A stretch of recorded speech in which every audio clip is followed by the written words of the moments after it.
আসসালামু আলাইকুম ওয়া রাহমাতুল্লাহি ওয়া বারাকাতুহু। সুপ্রিয় দর্শক ও শ্রোতা, আজ আমরা জীবন ঘনিষ্ঠ কিছু ইসলামিক প্রশ্ন উত্তর সম্পর্কে জানব এবং শুনব।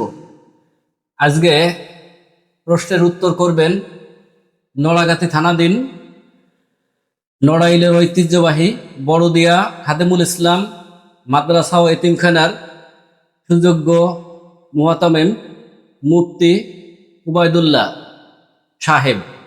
সাথে আছি আমি মোহাম্মদ আলাউদ্দিন। আমাদের ফেসবুক পেজটি ফলো দিয়ে ও ইউটিউব চ্যানেলটি সাবস্ক্রাইব করে আমাদের সাথে থাকবেন। আপনাদের কোনো প্রশ্ন থাকলে কমেন্টে এবং ইনবক্সে জানাতে পারবেন, আমরা উত্তর দেওয়ার জন্য চেষ্টা করব ইনশাআল্লাহ।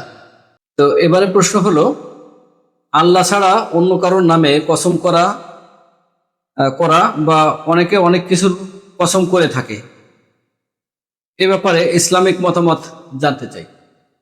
আলহামদুলিল্লাহ কাফা ওয়া সালামুন আলা ইবাদিহিল্লাযিনা আসতাফা। আল্লাহ তাআলা ব্যতীত অন্য কারো নামে কসম খাওয়া হারাম। আল্লাহ তাআলা ব্যতীত অন্য কারো নামে কসম খাওয়া হারাম। কসম শুধুমাত্র আল্লাহ তাআলার নামে হবে। আর এই কসমের পর্যায় রয়েছে। একজন ব্যক্তি বারবার কসম করে আল্লাহ তাআলার নামে, বুঝতে হবে এই ব্যক্তিটি মুনাফিক। যে ব্যক্তি মুনাফিক হয়, এই ব্যক্তি কথায় কথায় আল্লাহ তাআলার নামে কসম খায়, মানুষকে তার কথাকে বিশ্বাস করানোর জন্য। আল্লাহ তাআলার নামে বারবার কসম করাও যেমন নিষেধ, আল্লাহ তাআলা ছাড়া অন্য কারো নামে কসম খাওয়া হারাম। অবশ্যই এই হারাম থেকে আমাদের ফিরে থাকা একান্ত জরুরি এবং কর্তব্য।